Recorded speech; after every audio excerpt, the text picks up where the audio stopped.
ఇది పలకల్ ఫ్యాక్టరీ. ఇంతకుముందు చాలా అంటే చాలా పెద్ద ఫ్యాక్టరీ ఉండేది ఇక్కడ. సో దాన్ని అమ్మేశారు. వాళ్ళు ఎక్కడి నుంచి వచ్చారంటే కర్ణాటక వాస్తవ్యులు అనమాట, చిక్మంగళూరు నుంచి. సో వాళ్ళు ఏమంటే వాళ్ళు బెంగళూరులో కూడా వాళ్ళకి చాలా పెద్ద ఫ్యాక్టరీస్ ఉన్నాయన్నమాట. అందుకోసం అని చెప్పేసి పలక ఫేమస్ అయినటువంటి మార్కాపూర్లోని వాళ్ళు ఒక పెద్ద ఫ్యాక్టరీ పెట్టుకొని ఇక్కడ చాలా మందికి ఉపాధిని కల్పించారు. సో చిక్మంగళూరు వాళ్ళు ఏమంటే ఇక్కడ ఒక పెద్ద ఫ్యాక్టరీ పెట్టుకొని చాలామందికి ఉపాధిని కల్పిస్తున్నారనమాట. ఇప్పుడు చాలామంది ఉపాధి లేకుండా అయిపోయారు. ఈ ఫ్యాక్టరీస్కి సంబంధించిన వాళ్ళు పలకలు ఏవైతే తయారు చేస్తున్నారో వాళ్ళకి చాలామందికి ఉపాధి లేదు. ఇప్పుడు ప్రస్తుతము ఈ అందులో బట్వాడాలు ఇచ్చే ఒక అతను ఈ చిన్న ఫ్యాక్టరీని రన్ చేస్తున్నారు. ఆ ఫ్యాక్టరీ వాళ్ళు ఇతనికి ఒక చిన్న ప్లేస్ ఇచ్చి అతని రన్ చేసుకుంటున్నారనమాట. చిన్న ఫ్యాక్టరీ ఇది, చిన్న రూమ్ ఇది. ఈ పలకలన్నీ ఇలా చిన్న కుటీర పరిశ్రమ లాగా పెట్టుకొని ఈ పలకల్ని ఇక్కడ రన్ చేస్తూ ఉన్నారు. ఇక్కడ వేరే వాళ్ళు కూడా ఇక్కడ వర్క్ చేస్తూ ఉన్నారు.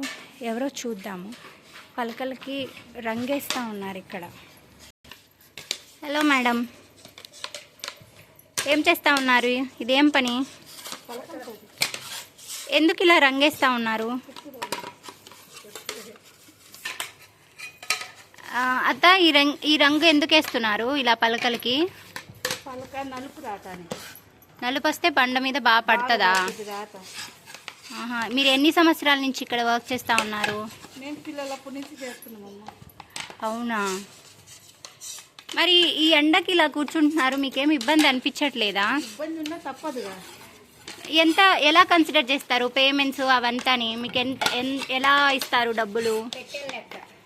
పెట్టెకి ఎన్ని పలకలు ఉంటాయి? 48 పలకలకి ఎంత డబ్బులు ఇస్తారు? 32 రూపాయలు. అవునా, 32 రూపాయలు. అలా రోజుకి ఎన్ని పలకలు చేస్తారు మీరు? ఎన్ని పెట్టెలు పెడతారు? 20 పెట్టెలు. అంటే రోజుకి ఎంత ఆదాయం వస్తుంది మీకు? రోజుకి 400 వస్తుందా? ఈ కలర్ ఎక్కడి నుంచి మీరు ప్రిపేర్ చేస్తూ ఉన్నారు?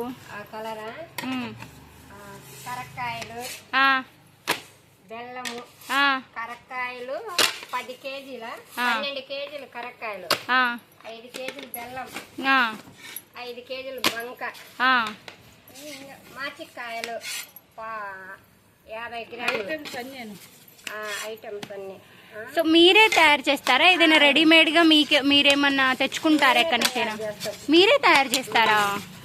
అలాంటప్పుడు మీరు దీన్ని తయారు చేసి డైరెక్ట్గా అమ్మొచ్చు కదా. మీరే ఎందుకు తయారు చేసి పలకలకి చేస్తూ ఉన్నారు? ఇది మార్కాపూర్లో పలకల్ ఫ్యాక్టరీ ఫేమస్ కదా. ఇంకా ఎన్ని పలకల్ ఫ్యాక్టరీలు ఉన్నాయి ఇక్కడ మార్కాపూర్లోని? అవునా? ఎంతమంది అక్కడ వర్క్ చేస్తూ ఉంటారు? అది కూడా దివాలా తీసే పరిస్థితిలోనే ఉందా? రన్ అవుతుందా బాగాని?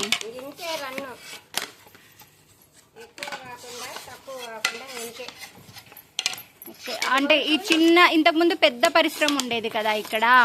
మరి ఇక్కడ ఇది ఇప్పుడు చిన్న ఒక షాప్ లాగా పెట్టారు, కుటీర పరిశ్రమ లాగా. ఇది కూడా తీసేస్తే మీ పరిస్థితి ఏంటి అప్పుడు? చూసారా ఫ్రెండ్స్, ఈ పలకలు తయారు చేసే మనుషులకి అసలు పనే లేకుండా పోతుంది. కొంచెం ఇది గవర్నమెంట్ దాకా చేరాలని, మార్కాపూర్ ఫేమస్ అయినటువంటి పలకలు ఇంకా అభివృద్ధిలోకి రావాలని కోరుకుంటున్నాను. Please subscribe, share.